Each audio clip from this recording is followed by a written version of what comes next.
Library Staff Love Learning Twitter Spaces. We are tonight going to be talking about ebook collections in school libraries. For those of you that have maybe never joined us before, I'm Elizabeth Hutchinson. I am an independent trainer and advisor for school libraries. And I believe that it's really important that we talk about topics related to school libraries more often. We have this wonderful platform, Twitter Spaces, which means that we can voice our opinions and share our ideas and thoughts and actually get the message out to the wider world. So, along with Ruth and Sabrina, both who are school librarians, we get together, we decide the topics, we invite speakers along, and it's basically just to have a chat about what happens in school libraries and why it's so important. So tonight we have a couple of guests from Belinda, ebooks supplier. I was at a conference, the CILIP conference, back in, I can't remember now, April, May maybe. And I was talking to Rachel, who was on the stand. And I'm always on the lookout for speakers, always on the lookout for people who can talk about something for me.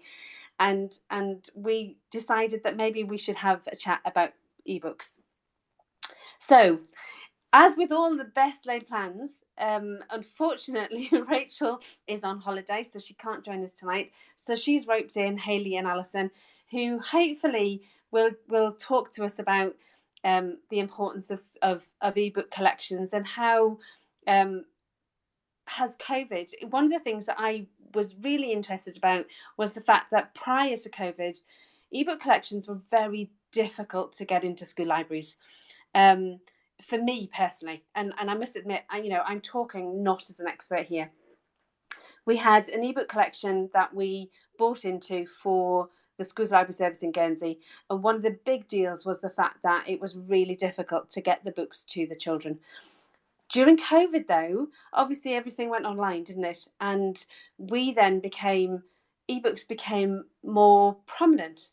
But whether that's still the case as it's gone back, I'm not so sure. Do you know, are the ebooks now getting into the hands of students, or are they not? That's a few of my thoughts this evening. I'm not sure whether Sabrina has got a voice tonight. I know that she's had a bad throat. But Sabrina, can you tell me if you've experienced ebooks, and have you had an ebook collection in your school? I'm not sure. Hi everyone. Yeah, I'm just about here. Teaching is fun with this. Yeah, we got an e-library literally online the week before we went into lockdown the first time, as a means of letting our students get hold of books while they couldn't go anywhere. And it was amazing to see so many borrows, not only from students but also staff who have never set foot in our library. And it was really successful, and I was permanently updating the homepage on there. I was advertising new books all the time, and the kids were sending me requests and what they wanted to see, what I could get in for them. Though during the lockdown, it was absolutely amazing to have this resource on hand. And then obviously when we started coming back into schools, the number of borrows kind of dropped off quite gradually. But I still do have it because I have regular students who use only the online library. They don't come into the physical library. And so I see it as an extra tool that I have with books that I can't fit on my shelves also on there. So yeah, I do like them. You're doing really well, Sabrina, considering your voice sounds so bad. But I think you're right. I think that is the big deal, isn't it? Is the fact that schools needed to get books into children's hands, and online was the only way. And I wonder whether children are a bit like we are. I was very resistant to the Kindle. I was determined to continue reading physical books because I like the smell, the touch, the feel. Um, I'm a slight convert now. When I go on holiday, I like to take my Kindle with me. But when I have the chance, I'll always go back to the physical books, and I wonder if that is what's happening. It's an interesting one. I'm just so excited. We have somebody online tonight from Australia. Bless her, she's up at 4 a.m. in the morning. Um, would you mind requesting to speak, and then you can come in, because she is a librarian in Australia who will introduce herself. I wasn't sure whether she was actually going to be able to come on tonight. Um, do you want to request to speak? I've got you down as Rafed Teach. I can see you on there. Do you want to just request to speak, and I'll bring you in? I know that she has an ebook collection herself, so I'll see if she can manage this. But if not, anyway, while I'm waiting for her to join us, I will ask Alison if she'd like to come in and introduce herself. Alison, just tell us a little bit about what it is that you do, and what your role is, and what your area of expertise as far as ebook collections are concerned. Okay. Hi, everybody. Okay, so yes, I recently joined Belinda, literally 2 weeks ago, as the new schools sales manager. My background is working for cross publisher suppliers, selling print and digital, and promoting ebooks pre-COVID and during COVID. So I do feel your pain on how difficult that was then and how things changed during COVID. And obviously, Belinda have the largest sort of public library presence across the UK, and we've been asked to, schools obviously ask us to set up school libraries for them for ebooks. So it's and audio. So really, it's a combination of mixed formats we're finding have the most success. So yes, I mean that's really, I can tell you about how we are working with schools and how they're receiving ebooks, and it's a bit of a mixed bag. We tend to work with schools and promote marketing for them, but what we want to know, really, it's great to be on here to hear what you want as well. So absolutely, I think what you've touched on a very interesting point, which is the audio side. Sorry. I think when we all think about ebooks, we think about the, like I mentioned, the Kindle, the physical reading the book on a whatever it's called, a tool. But actually, audio is really coming into its play with podcasts and everything else. Do you see an uptake in the audio as opposed to the ebooks, or do you think it's about equal at the moment? No, I would say, and Hayley would be better placed probably to confirm, but I think that audio is definitely out ranking but it tends to be what I think is there's an appeal. So if children are listening to audio, then they may well use the ebook as a result, more likely, depending whether it's for reading for pleasure or if it's a textbook, or this is the different ways that people have introduced ebooks into their schools, aren't there? So but certainly I think if somebody's using our app, they may see have the audio first. Like we are used to having Audible and aren't we now, and podcasts and so on. So we can use audio books in the classroom or for our own use, and actually I think it's definitely leads into possibly having the ebook alongside, a bit like we a CD, because it's just a streamed version. So you can get the physical audio, and I do think that they are very popular. Definitely. Yeah. And I think it leads nicely into that diversity, isn't it? Is that we're supplying resources that are accessible to all our students rather than just some. One of the conversations I had with Rachel on the stand was the fact that my sister is partially sighted, and actually we, audio is really important for her. And I'm sure that there must have been lots of students out there that are in similar positions, that actually it's now making all of these resources far more accessible, which is wonderful. I'm going to bring in Ruth, who's got her hand up. So if anybody wants to speak and join in, then raise your hand like Ruth has, which is wonderful.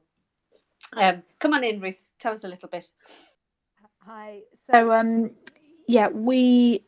just to give you a bit of background, before I joined, the students were asked if they wanted ebooks. And there was an absolute firm no, not interested. And then we did exactly that. When it came to COVID, we thought we've got to do something, we've got to provide them with something. So we gave ebooks, but not audiobooks. And the usage was a bit mixed and dropped off completely by the end. And so we haven't continued it. But what interests me is exactly that point about audiobooks.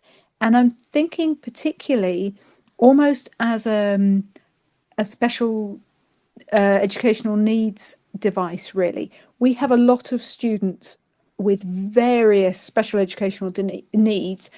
And I always think, particularly exam texts, you can only benefit from hearing them as well as reading them. And so that's something that I kind of feel is a gap for us, is that I would like to be able to provide access to, all our set texts in audio form, because I think brings in a whole other set of skills and allows you to process their knowledge in a different way. I'm a great fan of audiobooks, but sadly we're not going to ever stretch to a collection in school, I don't think. Do you think then, Ruth, that there are other ways around that? Do you think that we can possibly stretch to making a collaboration with public library ebooks? Does that work? So what we do, and what I would always do, is point our students to the public library provision. So our local public libraries use Libby, which isn't a Belinda product, I don't think. I think that your product is BorrowBox, if I'm right, but it's a very similar platform. And it does mean that they've got access to things. They can sign up from home. So if they're not already public library users, they don't need to go anywhere. They can do the whole thing from home, which for me feels like a gap. And I couldn't ever justify spending my budget on that provision, because I know it's so easily provided already for them. So that is sort of catch-22 for me. As much as I would like to provide that, it's unjustifiable. Absolutely. I'm just going to bring Hayley in now. Sorry to make you wait so long, Hayley. Thank you so much for joining us tonight. Do you want to come in and introduce yourself? Hi, no problem at all. Hi, I'm Hayley. I have worked at Belinda for nearly 5 years now, and I mainly look after the public library customers, whereas Alison is the school's specific lead here. So yeah, I've got quite a bit of experience in time seeing the growth of audiobooks in particular, when you compare to ebooks. Even before COVID, audiobook format was in much faster growth than ebook across the board. And you'll find that in all sorts of stats across all publishers as well, is that because that's quite a unique thing for libraries to be able to offer as well. And people were sort of getting more knowledgeable of the audiobook format. We still get people saying, I didn't know that libraries did audiobooks digitally. So it's kind of, that was sort of the up and coming format compared to ebooks, which people were much more comfortable with and used to seeing, and so had made that connection for libraries to offer digital ebooks as well as print books. But audio has been in much faster growth for sort of the last 3 or 4 years. At least. So what we do see across all of the stats for everybody is that actually the loans for digital are staying right up there at a level with which is comparable to the peak of COVID lockdowns, when people couldn't get books really anywhere else. The stats are indicating that digital is very much an important consideration, certainly for public libraries in this day and age and going forward. And the audiobook is very much driving the loans and driving the ebook loans as well. So, e-audiobooks, as we're saying, really increases your accessibility in terms of books. It's helpful for obviously visually impaired readers, but also when you think about reluctant readers as well. If you're looking at set texts and there's something that maybe is a little dry in the written form, but actually someone can perform that to you, or a group of people can perform that to you in a similar way as maybe sometimes people might watch a film instead of reading the book. Actually listening to the audiobook gives you that full book, without it being abridged at all. So you still have that full experience and you've had that performed to you. That's fantastic. Absolutely. And I so agree. It's interesting, isn't it, that people seem to be able to they like accessing the audio less so for the ebooks. What I found was when we were trying to promote the ebooks in a school, that one of the barriers was the fact that you couldn't actually physically see them. Obviously, if you walk into a school library, the books are all on the shelves. They're easy to promote. The ebook collections was so much more difficult, but I wonder whether, if they're looking for something that they really want, which is the audio, then they may find them because they want them. I wonder if that's the bridge that needs to be made. It's an interesting one. Okay, before I bring Ruth and Sabrina in, I'm just going to bring in Raf. She's 4:00 in the morning, 4:20 now, and has joined us from Australia. Please introduce yourself and say hello. Good morning. I hope you can hear me okay. I apologise for the croaky 4 a.m. voice, but I'm Raf from Melbourne. How's the sound, Elizabeth? Is it okay? It's perfect. It's great. Thank you so much for joining us. We really appreciate it.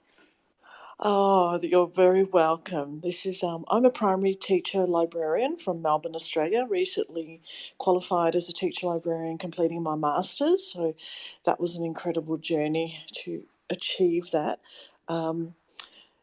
In terms of audiobooks and ebooks here in Australia, I work in a K-12 private school, and we, back in 2016, towards the end of 2016, early 2017, we started dabbling in it, and we purchased a few through Belinda, BorrowBox, which is great, because we were back then a one-to-one iPad school in the primary school, as in our year 1 or year 2 to year 5, which is what our primary school is.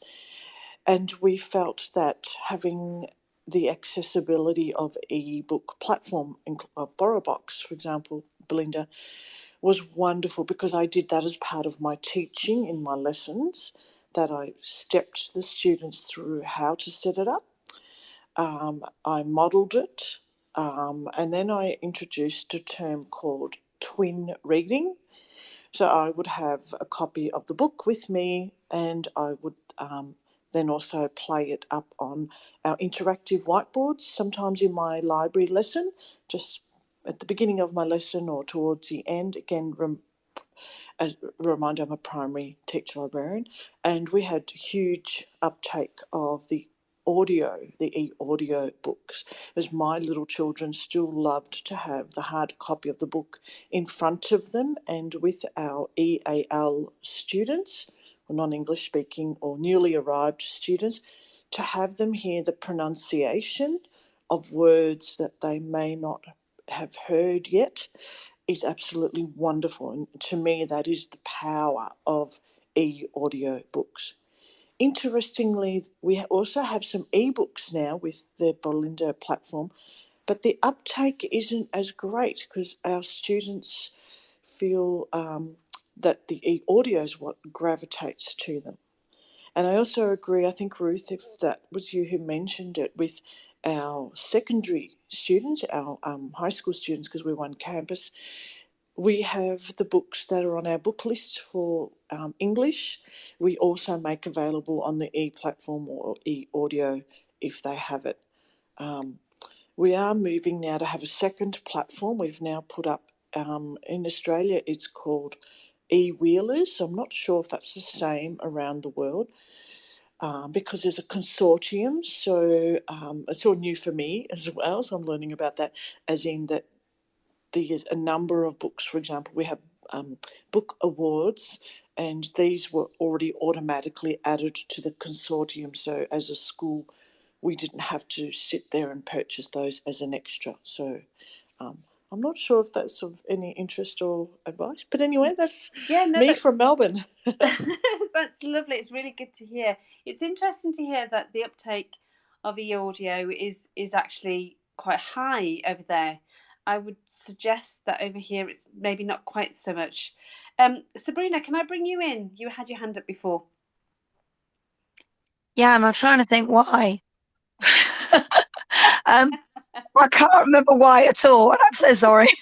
No, that's fine. Ruth, can you remember what you were going to say? Yeah, I can, I'm afraid. Always. Yeah, really that there's the difference. I've just added it to the chat. There's a difference between e-audiobooks and e-books because there's a platform issue with e-books, and it's one that we come up against with our students. They're happy to read e-audiobooks on an e-reader, but you can't, not everything is compatible with Kindle. And if you've got not a Kindle, then not everything is compatible with Kobo or whatever. Whereas the audiobooks run on an app, and so they'll run on your phone. And because you're not trying to read on the screen, people aren't put off by that. They're happy to listen on any device they've got, but they don't necessarily want to read on that device. And that is quite a big problem for the platforms, I think, of ebooks. I only read ebooks on a Kindle because I like to read. It's a nice device to read on, but I will listen to anything on my phone, in the car, wherever, an audiobook. And I think that's very different for the two things. Yeah, no, I'd agree. I think one of the things that we were, so children reading ebooks in school. I was working in a primary school at the time that we were trying to promote, and it would mean that every child had to have a device, which across the school they didn't. So for the library lesson that I was doing, I booked the I think it was iPads at the time. I'm not so sure, but anyway, I booked the iPads. I showed them. I did a demonstration like Raf was talking about, doing a demonstration on how to access it. We even created little library cards for ebook only, giving them exactly the information that they needed to access to register and get on. And admittedly, when we did that, the uptake was significant. But in order to keep that impact, you had to accept that some students wouldn't have access to something to read from at home, like Ruth said, and it is very difficult once it's out of sight or out of mind. I wonder if I could bring either Hayley or Alison back in to talk about how we maybe promote ebook collections within a school setting. Do either of you have any ideas of ways that we could do? I know that Alison was maybe saying that there's promotion material that you share. Is that the best way forward? Hayley, do you want to come in? Sure. I mean, yes, we produce bookmarks and quick start guides and things like that to hand out, and some of those bookmarks are designed specifically for children, so have children's titles on them, children's collection, and all of that material has very simple step-by-step to encourage people to have a look if they haven't had a look at the app before. So that works really, really well, you know, and displays. We have BorrowBox cubes that go on tops of shelves and things like that. And usually that encourages people to say, oh, what's that? You know, tell me about that. So that's one angle of approach, is the sort of that visual aspect. So where you were talking about, you know, the visual aspect of the individual books, to a certain level you can overcome that with the marketing material. If you've got posters and things that have got book jackets on to show, look at these fabulous titles that are in the collection, come and have a look at the rest of them. So that visual aspect, but also then, you know, certainly was talking to Alison the other day about different ways to sort of engage the student population via the teaching staff and the parents, and going with that approach as well. I would agree. I think parents are so key to all of this. It's like anything, isn't it? We used to go to parents' evening and stand with leaflets that told the parents all the online resources that the children could access, so that when their children came home at night and went, I can't find any information on, at least the parents had the leaflet to say, have you had to look on Britannica Online or whatever it was that we were promoting at the time. It's that physical, that relationship between parents and the library is such an important one. Sabrina, you've got your hand up. Can you remember what you're going to say now? No, it's something new, I'm afraid. I'm actually doing a lesson on how to use we have the e-platform library at the moment, which I might actually change for BorrowBox because it sounds really cool. But I do a library lesson on it with all my year 7s and year 8s. So they all know how to get on.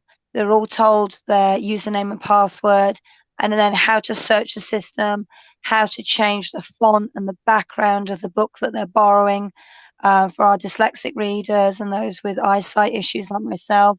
So I do a whole session on it for all the students, and I find that's a really good way, just so that they register that there's an online library. Because like you say, there's not much physical presence with something that is just an extra box on the homepage of wherever it is on the school website. So that might be something that librarians might want to just throw in for half an hour. Here we go. This is how we borrow books or audiobooks. Absolutely, I think that's so true. Hayley, do you want to come back in? Yeah, so you just reminded me of something, and as a sort of side shoot of what you're saying there about you know, delivering that short lesson on how to look at all these fabulous things, but also a really key thing, when you think about the digital side, and this applies to all age groups, but you know, certainly will be specific for children as well, is with the digital side, if there's something you want to read about that maybe you're a little bit uncomfortable about people knowing that you want to read about that, something that you want to learn about, there's lots of non-fiction titles out there and well-being titles out there now as well, and we do find that a lot of people say, well, do you know what, I'm much more comfortable borrowing that digitally, because then I'm not standing in a queue to check out a book at a library that other people are seeing me holding and stuff. You know, not that there should be any hang up about that, but obviously people will potentially feel a bit uncomfortable with others knowing what they're reading. So that can really open up a lot of the sort of more well-being and self-help side, if you want to call them that, for children and for adults too, which is a really key thing for that we found with BorrowBox. Absolutely, that's such a good point. Is the fact that we're trying to be inclusive and protect the health and well-being of our students, and yeah, being able to read something that isn't obvious that you're reading is important. Raf, can I bring you back in? Hi, Elizabeth and everyone.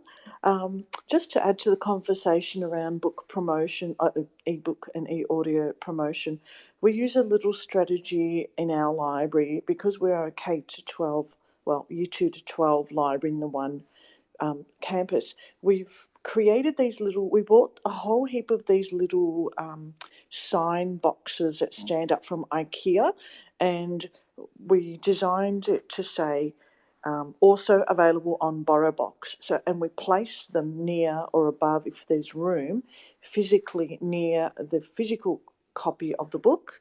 And also, we have a school newsletter that goes out once a fortnight, and we in the library are active on that school newsletter.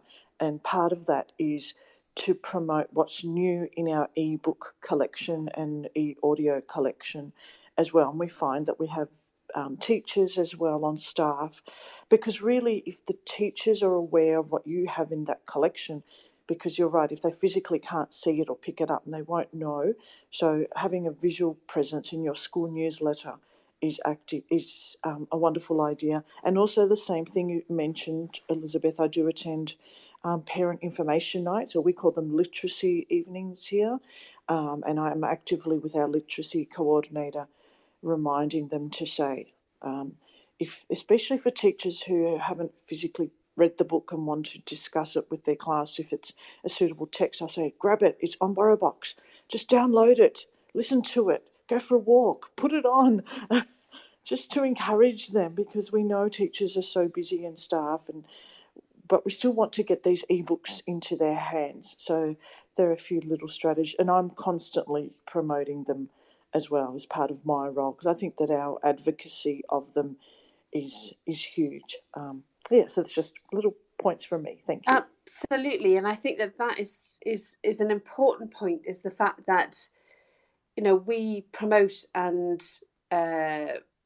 engage and support our students in our physical collections by the fact that school librarians are knowledgeable about the collection and what's there.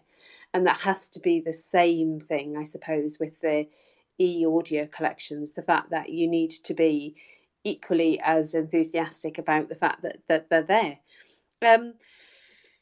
I've just noticed we're at... Can I? Oh, sorry. I was going to... my then. apologies, sorry. Just one thing, Hayley, that I really like about the ebook platform when I'm teaching as a modelled lesson is I use the same strategies as when I'm teaching about a new book. As in, I really like the blurb features, going in and encouraging the students to, before they select the book, to download either ebook or e-audio. And I think that's part of our teaching strategy as well, to model the same. And I do that for the teachers as well, because they'll say, Raf, what's this book about? As I'm sure all of us get told all the time. Do you think this is suitable, Raf? Or what age group is this for? And it's, again, modelling to them, read the blurb. Oh, where's the blurb? Yes, ebooks have a blurb. It's all there. And sometimes you feel you really need to be direct and specific, because it is a new medium for users, including teachers who may not actually... I'm not sure if it's the same on Kindle, because we don't use that platform, but I really push that at my school as well. Anyway, sorry, enough from me now. Thank you. No, it's perfectly fine, Raf. It's great. Ruth, can I bring you back in? Yeah, that reminded me of one of the other things that I love about ebooks and e-audio books is the ability to have a sample.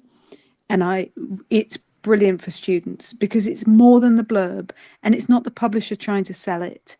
It's do you get engaged enough in the book by the end of the sample that you want to read more? And one of the things I always say to my students is, if the book doesn't grip you, put it down and start again, with something different. But they're not those kinds of kids. But if they've only bought the sample, or if they're only listened or read the sample, but they're not engaged enough to go on and read the whole thing, then there's the answer. And I think that's a brilliant thing that you can't get, or you don't get elsewhere in the same way. And it's a bit like that, read the blurb. It's go and listen to a bit, see what you think, go and read a bit, just enough, and see how you go. Absolutely. So thank you all for joining us and speaking, and we will continue talking. I just want to interrupt us slightly this evening to say that we have a few people listening this evening. If you do want to join in the conversation, you just have to press the request to speak, and we will bring you up if you want to tell us about your ebook collections, or if you have any questions while you're here. Please feel free to come and join us. There is a very special purple on my screen, question bubble which now means that you can message us directly. So if you're not brave enough to actually speak to us, and you'd like to ask us a question, if you press that bubble and type in, it pops up so that we can see it. So while I'm waiting for you all to rush to come and request to speak, I'll just follow with one more sort of question to keep us going this evening, and it's about that, and we've touched on it a little bit this evening, about the benefit of directing students to the public library collection. Now, Hayley is the public library. Can you tell us if you find that there are, so what is the question? Do you find that schools do that a lot? Or would you say that a student who has a collection in their own school is better off? I suppose I know what the answer to that is going to be, but as a public library person, would you say that students use lots of students use the collection? Hayley, come on in. Well, it kind of swings and roundabouts, I guess. There are quite a lot of schools, yes, that will be working directly with their public libraries on other things. So they have contacts there, and they've had those conversations about setting up the children with library cards if they don't have them already. And that works very well for them. They are obviously using a collection there that lots of other people are using as well. I guess the main difference really between using the public library collection for the pupils and having an individual school collection is that the individual school collection, that's bespoke to the particular type of content and age groups that you want to cater for, and the particular type of balance for e-audio compared to ebooks in terms of numbers of titles in the collection and stuff. So it's effectively a bespoke collection, a bit like just another format within your school library, as you have your CD audiobooks sat next to your print books. It's that sort of comparison. The public library collections are used by quite a lot of people, so there'll be a certain level of perhaps more reserves on higher demand titles, using it that way. But that's the nature of libraries. Is you wait for the previous person to bring the book back before you can borrow it with any format, I guess. I think that's a really good point to make on this public platform, is that people assume that because it's an online version that there are many copies and everybody can borrow them at the same time. It's really important to get that message out there that it's just like having a physical copy, one book, one borrower. And but we seem to make that assumption that because there are several copies, that there are that it's an online version, that there must be more than one person can borrow at a time. Come back in, Hayley. Absolutely, and that's a really important thing. When we're talking about the digital lending, is to think of it in a similar way as the print books. If that author needs to be able to earn their keep, I guess, so they can write the next title in the series. And so for library lending versions of books, there has to be some sort of comparable setting to the print book, in order for them to earn their living. So although, you think of digital and you think, well, they're all floating around in the sky, they don't need to be kept on a shelf, there's no space limits, and obviously that's the case, but there are then budgetary limits, I guess, according to each individual customer, and that will dictate the size of the collection, because we all want the authors to get paid. Absolutely, and that's really important, isn't it? It's the fact that an ebook doesn't fall apart. An ebook doesn't get water damaged. An ebook is there forever, and actually ebook collection, and I can't think of the word, but the structure of buying an ebook is such, or it was such, and I might be wrong now, but that a library could buy an ebook for 24 months or so many loans. I don't know whether that's still right. Maybe good. I'm getting a love heart, so it must be right. And that is because the authors still need being paid. So it does, that definitely needs to be taken into account when school libraries are thinking about creating an ebook collection or an audio collection. I personally don't have any more questions this evening. Oh, Hayley, come back in, please. Sorry, I was just going to say, yeah, absolutely. Those settings are, publisher specific, so they'll vary across the different publishers' content, but absolutely that is the case, and that is something to bear in mind. And the pricing of the different things, and that again dictates the size of the collection, and again can dictate whether a school can consider setting up their own individual collection or would be more comfortable utilising the public library collection, and we'll always help with those decisions, if anyone does approach us, and can put people in touch with the public libraries teams that we know, if that's the way that people want to go as well. So yeah, something to bear in mind. Actually, while you're there, one more question. One of the things that people also assume is because every book is every book as an audio ebook. They aren't, are they? And sometimes you just can't get hold of a book in that version, in that format. Yes, yeah, absolutely. The ins and outs. I mean, we could talk for hours and hours on all the different variations of rights agreements across different formats and things like that. But yeah, absolutely. When you're looking at library lending rights versions as opposed to trade, so end user rights versions, they're different things as well. So there is that side to take into account, but a huge amount is available in both formats if you want to have them both. Absolutely. And I've just read a message from Raf saying the wonderful thing about audiobooks is that they return automatically and there are no overdue notices. That will ring true for all those school librarians who have to send out overdue notices regularly for the normal books. There's none of that, which is a real pleasure, isn't it, on an audiobook. I'm going to before I bring tonight to a close, I just want to tell you that our next session will be on the 10th of October, and we're going to be thinking about and talking about reading for learning. Is it different from reading for pleasure? It will be the same time as tonight.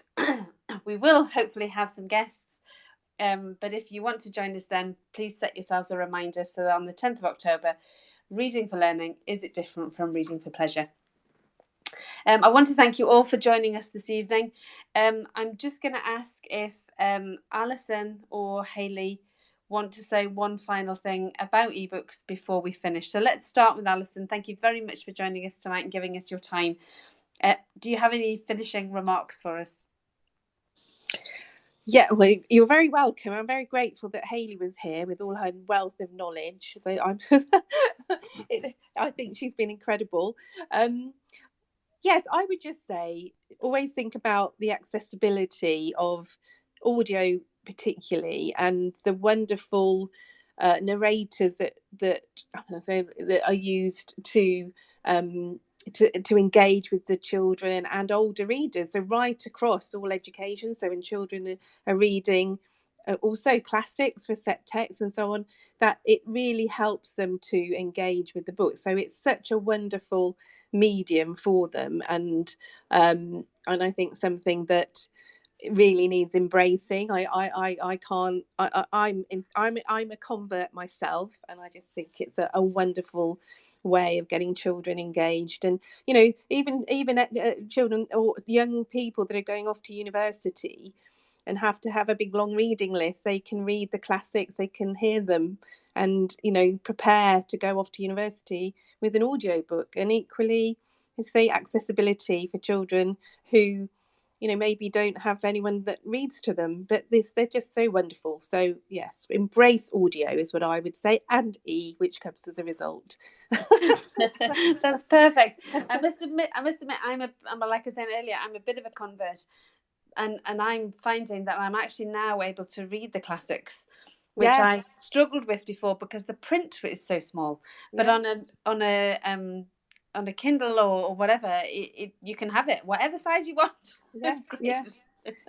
And audio isn't just it isn't the electronic version of the book being read. We've got wonderful actors and narrators reading them, and they're fabulous. Absolutely, so it does certainly make such a difference, that audio, doesn't it, on who's reading it. It's a great book if they keep you engaged. It's not such a good book if you've fallen asleep halfway through. So absolutely makes such a difference, doesn't it? So create a reader for life, then probably pick up the book. Absolutely. Thank you so much. Thank you so much, Alison. Hayley, can I bring you back in for one final finishing remark? Absolutely. I would echo pretty much what Alison was saying there, but really very much emphasis on audiobook as a format, particularly with the trends, what we're seeing across the industry in publishing as a standard. Don't forget the audiobook. When you're talking about digital, and then everyone has their tendency to say ebooks, don't forget about the audiobooks. It is really, really key.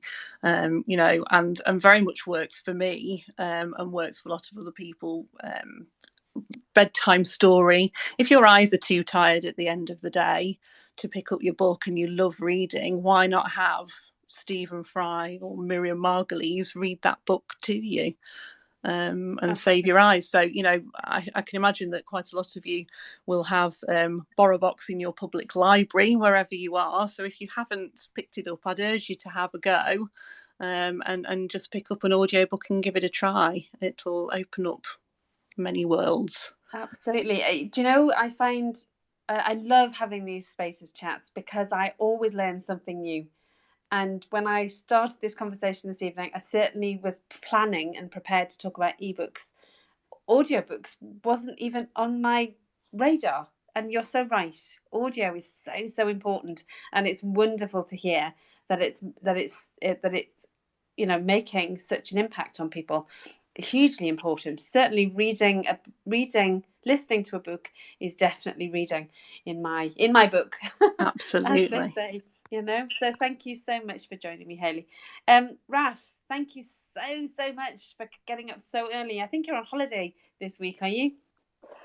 Yes, wonderful. We are on spring school holidays, so thank you for sending over some warm weather. We are in desperate need. We need to thaw out. So yes, it is school holiday. So it's just magically, I just woke up and checked my phone. My husband actually woke me, but anyway, we won't go into that. Yes. So yes, it's actually a pleasure. I learned so much from this community. Being a new teacher librarian, only 7 years out of 33 years of teaching. So I'm a constant learner. So thank you, Elizabeth, for your advocacy as well. And this platform certainly does allow for greater depth of conversation. So thank you so much. Thank you so much for joining us. Sabrina, do you want to finish off with anything? Is there anything you'd want to add?